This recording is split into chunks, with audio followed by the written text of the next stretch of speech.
A station clock ticked past 9:30 in Victor Crane's study. A gloved hand rose in the desk glass, something heavy and lead bright, and the lamp guttered out. By dawn the fog had thinned off the bay. Leen climbed the wrought iron gate stairs, Nox a half-step behind. Nox crossed the study threshold and stopped at the rug's edge. A crystal decanter lay beside the desk. Crane slumped forward in the leather chair, a wound at the back of his skull. The window behind the desk stood open a hand's breadth. Leen radioed it in. "Doctor." Iona Hale knelt beside Crane. She lowered her gold wire rims a half-inch. Time of death between 9:30 and 9:55. Blunt force. Single blow from behind. Weapon consistent with the decanter. Nox asked what she made of the open window. She did not look up. Speculation, she replied, was his job. At the gate Mara Quinn waited in her forest green coat, notebook open. She asked whether Crane had attended the Heritage Gala or whether someone had wanted him missing from it. Leen told her to keep the gate clear. Mara wrote the question down and closed the notebook one-handed. Nox crouched by the desk and lifted a silver cufflink into the light. The engraved initials read DW. On the blotter lay the foundation ledger, 4 transfers over 8 months highlighted in pencil. The final entry circled with the word VRFI. Leen photographed the page. At Ashvale PD, the captain slid the case folder across Nox's desk. The councilwoman's office had already called, asking for a joint statement about Crane. Nox repeated the last 3 words flat. Joint statement about Crane. The captain set a deadline for end of day and left. Helena Crane opened her sister's walk-up door in the flats, mascara smudged. She had moved out 6 weeks ago, the prenup cut off on the decree, the divorce filed next Tuesday. Her sister confirmed the 7 o'clock arrival. A grocery receipt on the fridge timestamped 9:22. The doorman's ledger matched. Wyeth received them in an old Harrow glass office. Cufflinks plain gold. Nox slid the evidence photo of the engraved DW set across the desk.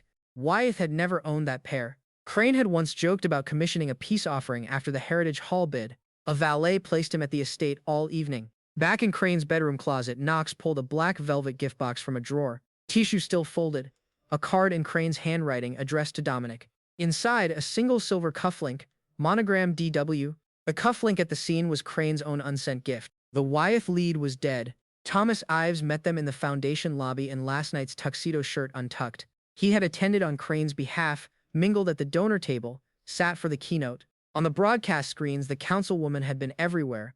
Balcony at 9:47. Keynote at 10:15. Closing toast at 11. In the foundation's empty media room, Nox played the gala recording. The councilwoman leaned on the Civic Hall balcony rail in a dove-gray gown, the bay behind her a clean black plate scattered with harbor lights. The overlay reading 9:47 live. She lifted a flute, toasted the Heritage, stepped inside. Nox rewound and tapped a slow 3 count. Rook Cho stood behind the steel counter of the evidence locker, latex gloves on. He slid the bag decanter across without looking up. Weight 2.1 kilograms, swab positive for type O, tag stamped at 0314. He frowned once at the badge number. That was not his number. He turned back mid-sentence.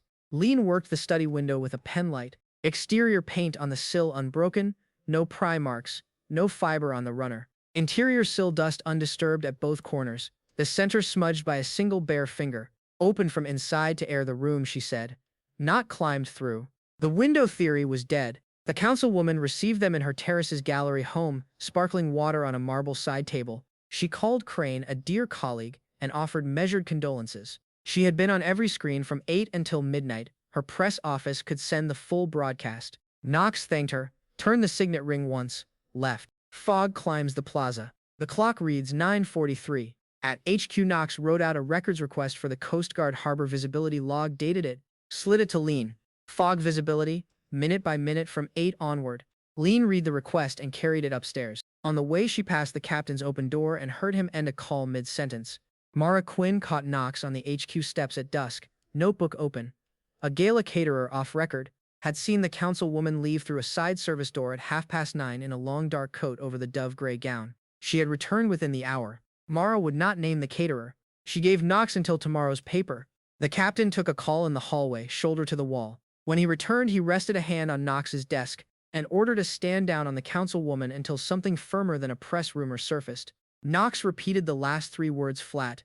A press rumor. Leen watched from the next desk. A desk lamp burned over the corkboard pinned with a blurry Polaroid of a younger Nox and a faceless older man.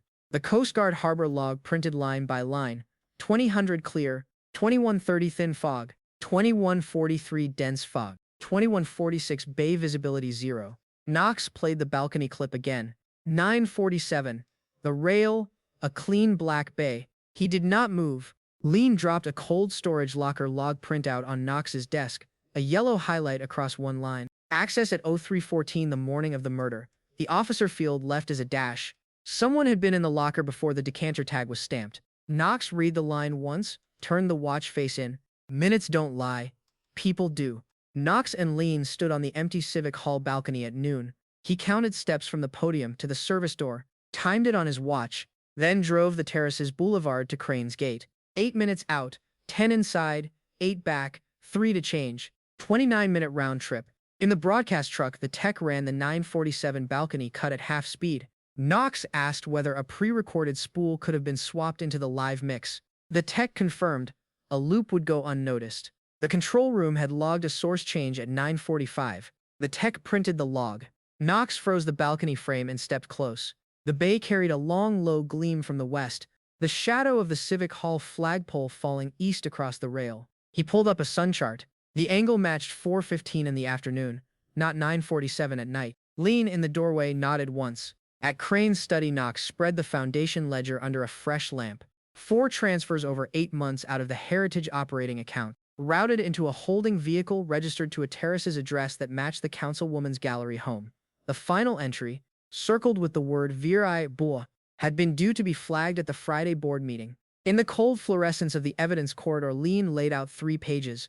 The decanter tag stamped under badge 2147. The cold storage access at 0314 with no officer named. The harbor log uncertified. Chain of custody on the weapon was gone. Leen said the councilwoman would walk. Nox turned the signet ring once.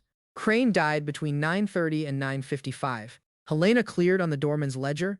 Wyeth on the unsent cufflink. The intruder on undisturbed sill dust. The tell was weather.